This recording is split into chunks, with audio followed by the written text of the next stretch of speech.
on AM 590. The Answer.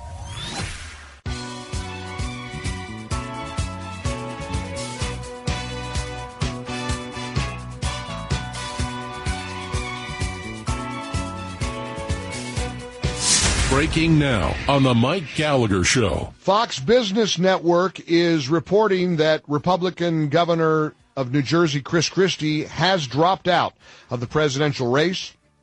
As you know, last night he announced that instead of going to South Carolina, he and his wife and family would be returning to New Jersey to take a deep breath and reassess.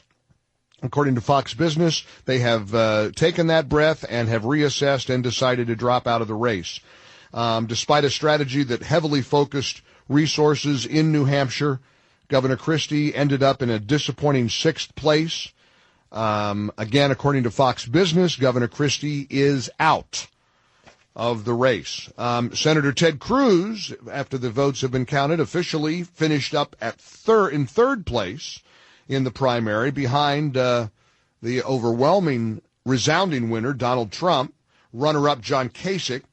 Jeb Bush finished in 4th. Marco Rubio finished behind him in 5th. So, listen, there's a lot of optimistic people out of New Hampshire. Marco Rubio says, he told the Today Show this morning on NBC he's going to be the nominee. It's going to take a little longer, but we're going to get there. Jeb Bush is expected to make 8 campaign stops in South Carolina over the next 3 days, following his finish in New Hampshire.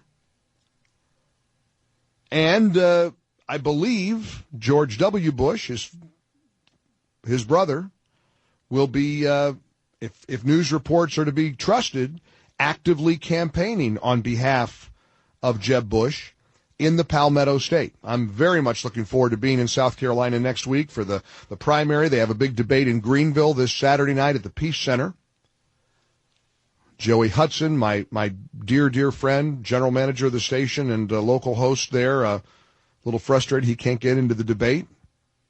I told him I can't help you. Sorry. I mean, I've got some juice there, but if you can't get it done, what am I supposed to do, So give him a hard time if you call into Joey and Martine's show in the upstate of South Carolina. But South Carolina is going to be ground zero. It is, and many people are going to have been saying it's going to be a bit of a bloodbath in South Carolina.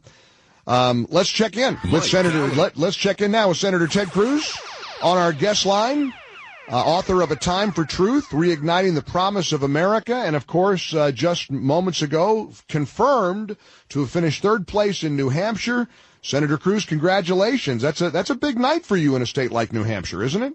Well, Mike, thank you. It was a fantastic night. It defied all the predictions. This has now been 2 elections in a row. Going back a week ago in Iowa, all the pundits on television said we could not win. There was no chance we could win, and we won a stunning victory, taking 1st place in Iowa, astonishing all the predictors. And then all those same pundits, all the Washington establishment voices said, well, okay, fine, Cruz can win in a conservative state like Iowa, but there's no way he can do well in a moderate New England state like New Hampshire. And once again, the conservative grassroots shattered expectations, and we finished a strong 3rd last night, and it really is a testament to the over 200,000 volunteers we have nationwide and to the hunger people have for a strong, principled conservative who will be faithful to the Constitution and defend liberty. Moments after the results were read out of New Hampshire, all the focus, of course, is now on South Carolina and the ground game there, what's going to happen in South Carolina. I think it's very fair to say that you expect South Carolina to be very, very good to the Cruz campaign.